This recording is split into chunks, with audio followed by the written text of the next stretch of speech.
Everyone, मैं हूं doctor Devanshi Singh. आज हम बात करने जा रहे हैं हेल्थ के बारे में, यानी सेहत के बारे में। तो दोस्तों, ऐसा तो आपने स्लोगन सुना ही होगा कि अगर हेल्थ अच्छी है तो सब कुछ अच्छा है, अगर हेल्थ अच्छी नहीं है तो इंसान बिल्कुल भी फ्रेश फील नहीं करता, उसको कुछ भी करने का भी मन नहीं करता है। तो दोस्तों, आज मैं आपको कुछ होम रेमेडी नहीं बताने वाली हूँ। आज मैं सिर्फ आपको कुछ बेसिक टिप्स देने जा रही हूँ, या आप उसको बेसिक रूल्स भी कह सकते हैं। तो जिससे क्या होगा, आप एक हेल्दी लाइफस्टाइल लीड कर सकते हैं। तो दोस्तों, इससे क्या होगा, आपकी बॉडी बहुत ही ज़्यादा हेल्दी रहेगी और आप बहुत ज़्यादा फ्रेश फील करेंगे और आपका जो दिन है वो बहुत ही प्रोडक्टिव भरा रहेगा। तो चलिए दोस्तों, वो कहते हैं ना कि जब कोई इंसान बीमार नहीं पड़ता है तो तब तक उसे अपनी हेल्थ की वैल्यू नहीं समझ में आती है। तो दोस्तों, मैं तो चाहती हूँ कि कोई भी इंसान बीमार ना पड़े, बट अगर कोई बीमार भी है तो आप इन बेसिक टिप्स को अगर आप फॉलो करते हैं आप अपने डेली रूटीन में, तो आप बहुत ही जल्दी ठीक हो जाएंगे। और आप बहुत ही कभी रेयरली ही केस हो जब आप हल्के फुल्के फीवर वगैरह आ गया, बट कुछ वैसा कुछ भी जो बड़ी बड़ी जो चीज़ें हैं, बड़ी बड़ी जो बीमारियां हैं, वो आपके आसपास भी नहीं भटकेगी। तो चलिए अब हम शुरू करते हैं अपनी जो मेन वीडियो है, जो मेन कंटेंट है, जो मेन बेसिक टिप्स हैं, उनको स्टार्ट करते हैं। तो दोस्तों, पहली टिप क्या है? पहली टिप आपकी ये है कि जो हम आटा से जब हम रोटी बनाते हैं तो हम सबसे पहले क्या करते हैं कि आटा छान लेते हैं। हमें कभी भी आटे को छानना नहीं चाहिए। हम क्या करते हैं, आटे को छान लेते हैं, उसमें जो भूसी बचती है उसको फेंक देते हैं। बट दोस्तों, हमें ऐसा नहीं करना चाहिए, क्योंकि जो वो भूसी है वही तो मेन उसका फाइबर है आटे का। आटे में अगर आप फाइबर को ही हटा देंगे तो आप खुद ब खुद बताइए कि अंदर जो आपके आंतों में जो गंदगी जमा हो रखी है, तो वो जब तक फाइबर नहीं रहेंगे तब तक वो गंदगी आपकी कैसे फ्लश आउट होगी। तो दोस्तों, प्लीज़ इसको आप फॉलो करिए। आप जब भी कभी रोटियां बनाएं तो आटे को प्लीज़ नहीं छानना है, आपको सीधे डायरेक्ट ही उसकी रोटियां बनानी है। तो दोस्तों, अब हम बात करते हैं सेकंड टिप के बारे में। सेकंड टिप क्या है दोस्तों, हमें हमेशा अपने खाने में नमक का जो अमाउंट है वो बहुत ही कम रखना है। नमक में क्या होता है, सोडियम प्रेजेंट होता है। सोडियम क्या करता है, सोडियम आपके बीपी को बढ़ाने में काम करता है, और साथ साथ आपको वाटर रिटेंशन की भी प्रॉब्लम करता है। तो दोस्तों, वाटर रिटेंशन क्या होता है? वाटर रिटेंशन में ये होता है कि जो आपकी बॉडी में है वो वाटर का वेट बढ़ जाता है, और जब वाटर का वेट बढ़ जाएगा तो उससे क्या होगा कि आपकी बॉडी में सुस्ती बहुत आएगी, आपका कोई भी काम करने में मन नहीं लगेगा। तो ये दोस्तों, आपको क्या करना है, आप अगर कोशिश करिए कि अगर आप नमक यूज कर रहे हैं तो टाटा सॉल्ट वाला नमक यूज ना करें, उसमें सोडियम की अमाउंट बहुत होता है। तो इसकी जगह आप रॉक सॉल्ट यानी सेंधा नमक भी यूज कर सकते हैं। उसमें क्या होता है, वो ज़्यादा हार्मफुल नहीं होता है। तो चलिए दोस्तों, अब हम बात करते हैं तीसरी टिप के बारे में। तो दोस्तों, आपकी तीसरी टिप ये है कि आप जब भी लंच करते हैं तो उससे थोड़ी देर पहले आपको क्या करना है, एक प्लेट या फिर एक कटोरा भर के सलाद लेना है। उसमें आप वेजिटेबल्स को भी इंक्लूड कर सकते हैं। आपको उसको एक प्लेट भर के आपको खाना है, जिससे क्या होगा दोस्तों कि आप बहुत ज़्यादा फ्रेश फील करेंगे। इससे आपका जो वेट है वो लॉस होगा। इसके साथ साथ जो आपकी लो ब्लड शुगर है वो भी कंट्रोल में रहेगी। तो दोस्तों, प्लीज़ इसको फॉलो करिए। जो भी मैं आपको टिप्स बता रही हूँ वो बहुत ही ज़्यादा रामबाण है, तो प्लीज़ इनको आप फॉलो करिए। अब हम बात करते हैं अपनी चौथी टिप के बारे में। चौथी टिप में ये है दोस्तों कि आपको हमेशा शाम ढलने से पहले ही आपको खाना खा लेना है, या आप शाम ढलने के बाद अप्रॉक्स 7 बजे के आसपास आपको खाना खा लेना। हम क्या करते हैं कि हम इसका अपोजिट करते हैं। हम क्या करते हैं, रात को बिल्कुल जो लेट नाइट में खाना खाते हैं, कहीं 11 बज रहा है, कहीं 12 बज रहा है, फिर से कहीं कुछ भी जंक फूड मंगा लिया तो वो खा लिया। कोई भी नॉन वेज खाता है तो वो खा लेता है। वो क्या करता है हम लोग क्या करते हैं, हम लंच जो करते हैं दोपहर का वो बहुत हल्का करते हैं, और रात का जो डिनर है वो बहुत ही मज़े से बिल्कुल सजा के, बिल्कुल थाली लगा के ही इसको करते हैं। तो दोस्तों, मैं आपको बस यही सजेशन देना चाहूँगी कि हमेशा अपने डिनर को बिल्कुल लाइट रखिए। बिल्कुल जितना आप कोशिश हो सकता है आप उसको शाम ढलने से पहले खा लीजिए।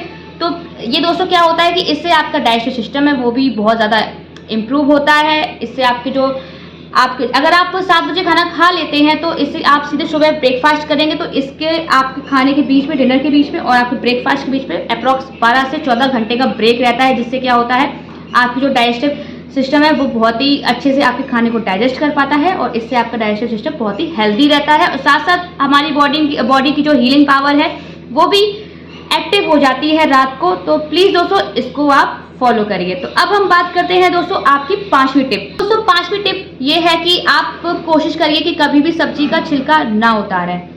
कुछ बहुत ही ज़्यादा कोई ज़्यादा ही कोई सब्जी आपको वैसी लग रही है कि नहीं है पसंद उसका छिलका, तो आप उसका उतारिए, लेकिन उसको स्क्रब करके, वो आता है स्क्रबर, उसको आप स्क्रब करके आप उसको छिलका निकाल सकते हैं। बट जो पूरा निकालते हैं वो आप ना करें। छिलके में जो बहुत सारे न्यूट्रिएंट्स प्रेजेंट होते हैं, तो अब अगर आप छिलका ही हटा देंगे तो उसमें फिर क्या ही बचेगा सब्जी में। जो थोड़े बहुत न्यूट्रिएंट्स होते हैं वही आपकी बॉडी को मिल जाते हैं। तो प्लीज़ दोस्तों छिलका ना ही उतारें सब्जी का। तो अब हम बात करते हैं छठी टिप के बारे में।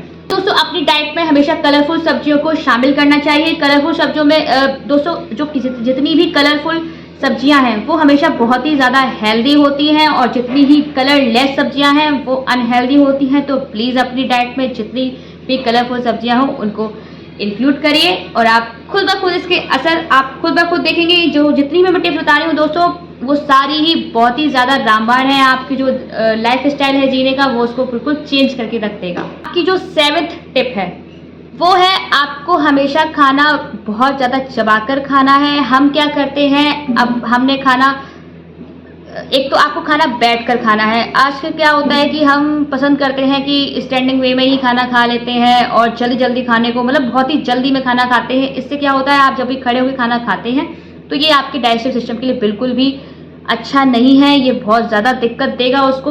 तो प्लीज़ दोस्तों बैठकर खाइए, थोड़ा रिलैक्स वे में खाइए। इतना भी हमें किस बात की जल्दी है जिसे हम 5 मिनट बैठकर अपना खाना भी ना खा सकें।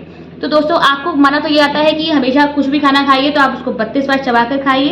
तो कुछ चीज़ें ऐसी भी होती हैं कि जो 32 बार चबाने से पहले ही वो लिक्विड के फॉर्म में, अपने मुंह में लिक्विड की फॉर्म में बन जाती हैं। आप उसको इतना चबा लीजिए कि वो लिक्विड की फॉर्म में बन जाए, जो काम दांतों का है वो पेट को ना करना पड़े। तो दोस्तों अब हम बात करते हैं अपनी 8th टिप के बारे में। रिफाइंड शुगर का यूज़ नहीं करना है। जो भी वाइट शुगर होती है उसको आप प्लीज़ कोशिश करिए कि आप उसको अवॉइड ही कर सकें। आजकल तो आप प्लीज़ आप जब आप खुद ब खुद देखेंगे ना, जब आप 15 दिनों तक आप जब रिफाइंड शुगर को नहीं लेंगे, आप खुद ब खुद इसके इफेक्ट आपको खुद अपनी बॉडी में फील होगा कि उसके क्या ही बेस्ट रिजल्ट्स हैं। आपका जो वेट है वो भी लॉस होगा। तो दोस्तों इसकी जगह आप क्या कर सकते हैं, आप गुड़ और शहद को भी यूज़ कर सकते हैं मीठे के लिए। अब हम दोस्तों बात करते हैं 9th टिप के बारे में। दोस्तों आपको कभी भी रिफाइंड ऑयल यूज़ नहीं करना है।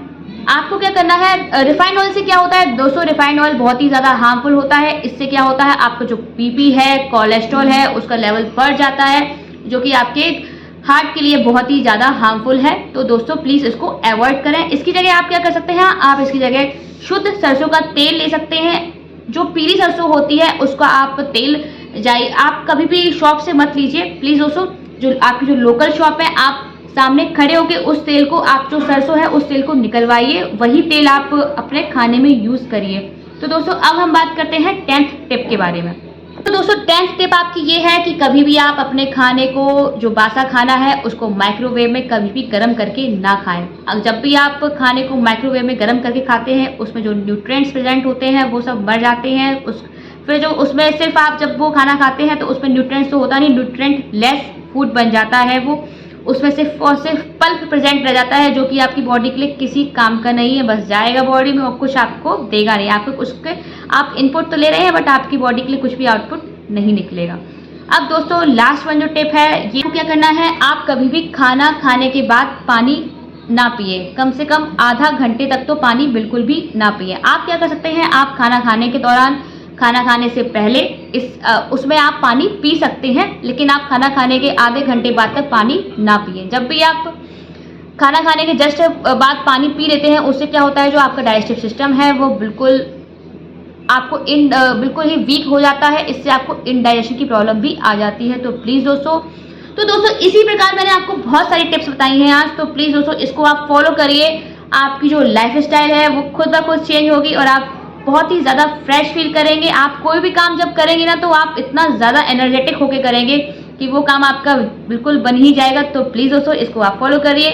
दोस्तों अब मैं आपसे बस यही बात कहना चाहती हूँ कि प्लीज़ आपको वीडियो अच्छी लगी हो तो प्लीज़ वीडियो को लाइक करिए, शेयर करिए दोस्तों में, और इसके साथ साथ चैनल को सब्सक्राइब भी कीजिए। और प्लीज़ अगर आपको वीडियो अच्छी लगी हो तो प्लीज़ कमेंट में जरूर लिखिएगा कि कैसी है वीडियो, और जिससे रिलेटेड आपको जिस भी कोई दिक्कत से रिलेटेड वीडियो चाहिए तो प्लीज़ उसको भी कमेंट डाउन करिएगा। चलिए दोस्तों अब मैं चलती हूँ, बाय बाय।